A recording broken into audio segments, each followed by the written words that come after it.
পৰেশ বৰুৱাৰ শান্তিপূৰ্ণ বোমা বিস্ফোৰণৰ যিটো কাৰ্যসূচী আছিলে সেইটোত পৰেশ বৰুৱা বিফল হ'ল।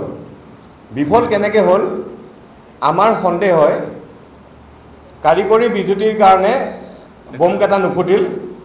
ৰিলিজত লিখি দিছে দেই, কাৰিকৰী বিজুতিৰ কাৰণে মোৰ শান্তিপূৰ্ণ বোমা বিস্ফোৰণখিনি নহ'ল, আপোনালোকে গৈ এটা বোমাখিনি লৈ লওক। এতিয়া কথাটো হ'ল অসমত ইমান ডাঙৰ চোৰাংচোৱা বিভাগ এটা আছে, ডাইনেমিক ডিজিপি জিপি সিং ডাঙৰীয়া ডাইনেমিক ডিজিপি এজন থাকোঁতে কেনেকৈ বোমকেইটা সোমাব পালে? প্ৰথম কথা 25 ঠাইত বোম কেনেকৈ সোমাব পালে? প্ৰথম কথা। চিটি কমিশনাৰজন ইমান ডাইনেমিক, যিজন চিপি ইমান ডাইনেমিক, কেনেকৈ সোমাব পালে? মুখ্যমন্ত্ৰী গৃহ বিভাগৰ মুৰব্বীজন ইমান ডাইনেমিক, কেনেকৈ 25টাকৈ বোম সোমাব পালে? প্ৰথম কথা। 2 নম্বৰ কথাটো হ'ল এটা চিন্তাৰ বিষয় যে বাংলাদেশৰ যিটো গণ্ডগোল বৰ্তমান লাগি আছে, বাংলাদেশৰ কাৰণে যদি বাংলাদেশৰ আগৰ পলিটিকেল যদি চেঞ্জ হয়, পৰেশ বৰুৱাহঁতে এটা জাগা পাব, আকৌ স্থান পাই যাব বাংলাদেশত সোমাবলৈ, যিটো আমাৰ কাৰণে এটা ভয়ংকৰ বিপদৰ আগজাননী। ম্যানমাৰত থাকি বা বৰ্তমান য'ত আছে তাতকৈ বাংলাদেশ বেছি ছেফ। আৰু এই আলফাৰ গোটেই নেতাবিলাকৰ বিজনেছটো বাংলাদেশতেই আছিলে এটা সময়।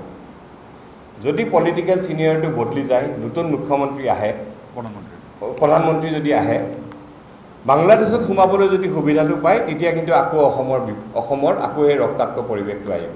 প্ৰথম। দ্বিতীয় কথা, মুখ্যমন্ত্ৰী ডাঙৰীয়া যিহেতু আলফা বিৰোধী, আমাক APW আজিহে আমি NRCৰ কথা কৈছোঁ, দুৰ্নীতিৰ কথা কৈছোঁ, আমাৰ জন্ম আলফা বিৰোধী। 2000 চনৰ পৰা আমি আলফাৰে বিৰোধিতা কৰি আহিছোঁ। আমি প্ৰথম সংগঠন যোনে লতাশিল থানাত পৰেশ বৰুৱাৰ মূৰ্তি জ্বলাইছিলোঁ 2002 চনত।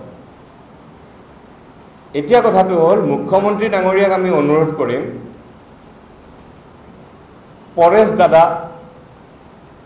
বৰুৱাক অনুৰোধ কৰিম, মুখ্যমন্ত্ৰী ভাইটি, এই যে দাদা ভাইটি এইবিলাক লিলিমাই বন্ধ কৰক আপুনি, আৰু চিৰিয়াছলি লওক।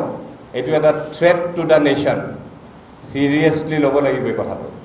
আৰু যোনে পৰেশ বৰুৱাক জানে, ভালকৈ জানে যে পৰেশ বৰুৱাই যদি মুখত হাঁহি পেলাই কিবা এটা কৈছে, তে গম পাব তেওঁ পিছফালে বেলেগ কিবা অংক কৰি আছে।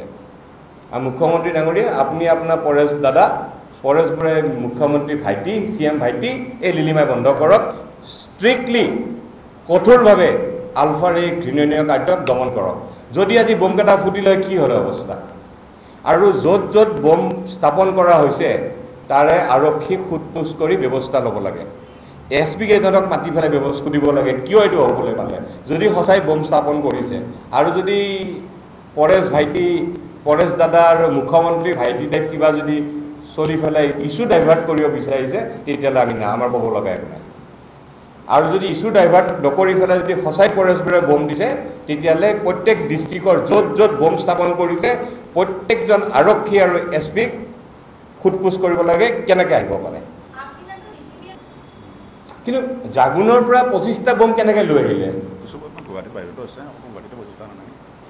গুৱাহাটীত নহয়, গোটেই চবতে কেনেকৈ আনিব পালে?